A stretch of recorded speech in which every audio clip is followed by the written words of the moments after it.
Hello students. In the previous class, we had started with the topic of friction. We learned different types of friction, static friction, sliding friction, rolling friction, and we also learned that what is the cause of friction. Now today we will see why we say that friction is a necessary evil. Friction is necessary as well as we say that friction is evil. This flowchart is briefly explaining that in what ways friction is necessary for our day-to-day lives. So friction is necessary in a sense because it provides grip between the surfaces. So grip is the key word around which all the uses are found.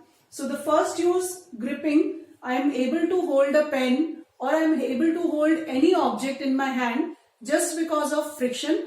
If there had been no friction between my hand and this pen, मैं इसको नहीं पकड़ पाती. It would have been continuously slipping from my hands.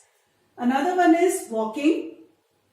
Father often instructs you during the rainy seasons that do not venture into the wet fields and wet grounds, because whenever the ground is wet, whenever the floor is wet, due to water, the amount of friction reduces and the chance of slipping over the surface increases. Similarly, when you try to walk on a very smoothly polished surface, then also walking becomes difficult. So from our day-to-day experiences, we know that friction helps us to walk.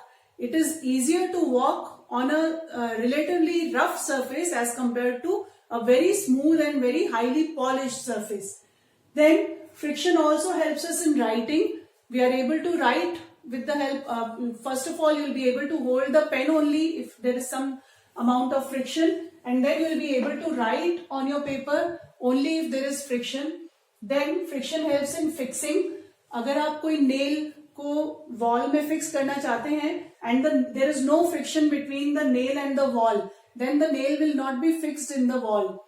Then high speed races, wherever high speed races, the Formula 1 races are involved, there the car should not lose its track. Track पे से slip नहीं करना चाहिए. To slip, to prevent that process of slipping, before the race starts, these cars are made to accelerate at their own place at a very high speed and the wheels keep on rotating at their own place. ये जो wheels अपनी जगह पर घूमते रहते हैं, that produces large amount of heat due to friction, and this heat makes the rubber of the wheels very sticky हो जाता है, and that due to that stickiness, the wheel does not leave the track and the car is able to move on the floor, on the track very easily. This is known as burning of the wheels. So these are some ways in which friction is necessary in our day-to-day lives. Now let us see why friction is an evil. So friction is an evil. We can summarize it into three ways. First, friction causes energy loss. We know that friction causes the generation of heat. So the heat which is generated due to friction is basically responsible for two disadvantages. One is it causes energy loss. Friction is responsible for causing energy loss. For example, if we use a fan for a longer time, जब हम लंबे समय तक के लिए पंखे को इस्तेमाल करते हैं, तो the fan becomes a little hot. तो जो ये फैन गर्म हो रहा है, ये गर्म क्यों हो रहा है? It is turning warm because of friction. जो फैन के moving parts हैं, when they continuously move and rub against each other, they generate heat. और ये heat कहाँ से आ रही है? The electrical energy which was supplied to the fan to convert it into motion, mechanical energy में convert करने के लिए जो electricity दी गई थी, some amount of that electrical energy is generating motion in the fan, and some other amount of electricity is getting lost in the form of heat. तो heat के form में यहाँ पर friction जो है, it is causing some energy loss. This also results to efficiency reduction of the machines. So when we are taking the example of the fan, in the same example, the amount of electrical energy which was to be converted into mechanical energy, electrical से mechanical बनाना था, वो mechanical energy 100% convert नहीं हो करके some amount is lost in the form of heat. Now this heat which is generated is of no use for us, whereas the mechanical energy would have been useful. So there are two disadvantages which we can see together. It causes energy loss and it reduces the efficiency of the machines. Next is it also causes wear and tear. After a long use, when the surfaces keep on rubbing over each other, friction causes wear and tear also. For example, wearing your shoes also for a longer time, your shoes soles get worn out from the back.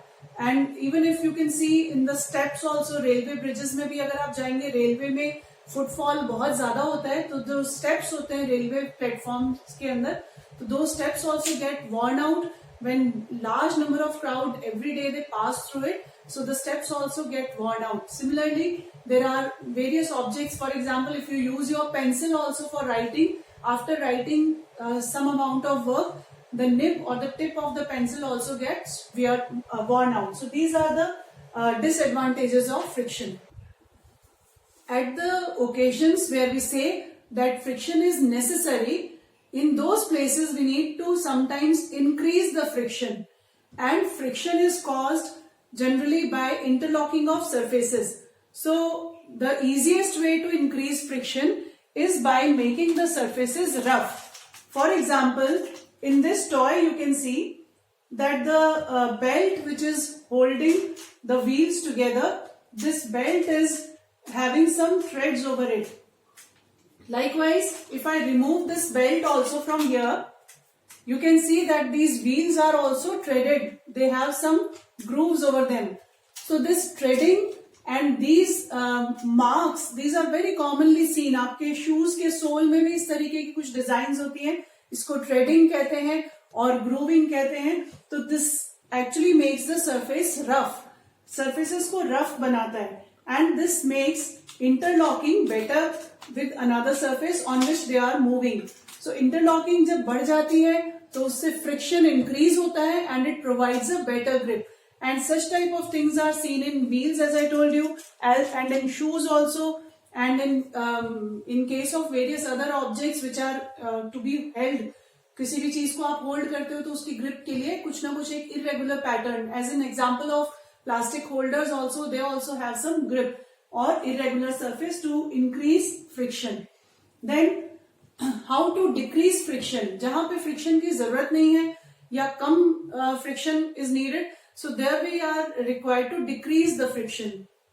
Some common examples: suppose you are going in a water park, तो water park में जो slides होती हैं, you will always find that some amount of water keeps on flowing on the slides all the time.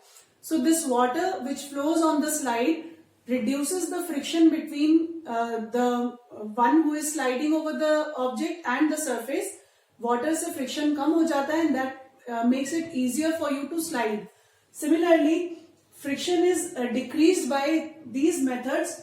Number one is polishing or lubrication. Polishing का मतलब होता है कोई भी तरीके की पॉलिश आपने सरफेस पे कर दी, पेंटिंग कर दिया, ऑयलिंग कर दिया. Lubrication, these are very closely related terms. Lubrication is usually used for oiling or greasing or using some graphite like of object which is very smooth. तो पॉलिशिंग और lubrication, इन दोनों चीजों से क्या होता है कि इरेगुलरिटीज जो है सरफेस की वो फिल हो जाती हैं. And when irregularities get filled up, it makes the surface to slide over each other very easily. So polishing and lubrication. Another one which is a different method is that instead of sliding an object over the surface, you can use rollers. For example, अगर आपको एक heavy machine को एक जगह से दूसरी जगह shift करना है या फिर एक कबर्ड को एक रूम से दूसरे रूम में शिफ्ट करना है, तो there are two ways. Either you can push the cupboard and slide it all over, or otherwise if you have a trolley like of an object, so you can put that trolley below the cupboard and then just push the trolley and it will make your work easier. So using rollers also reduces friction and makes it easier for us to work. Then using dissimilar metals. It has been shown experimentally that the ball bearings which are used in fans and the shaft which is fixed, which rolls over in between the ball bearings, if they are used of dissimilar metals, कोई भी दो metal parts जो एक दूसरे के ऊपर move करते हैं, अगर वो अलग अलग metal के बने होंगे तो इन दोनों के बीच में friction कम होता है as compared to the metals which have the same same constituents. So here common questions which can be asked can be reasoning based questions, and you can also be asked to define what are lubricants.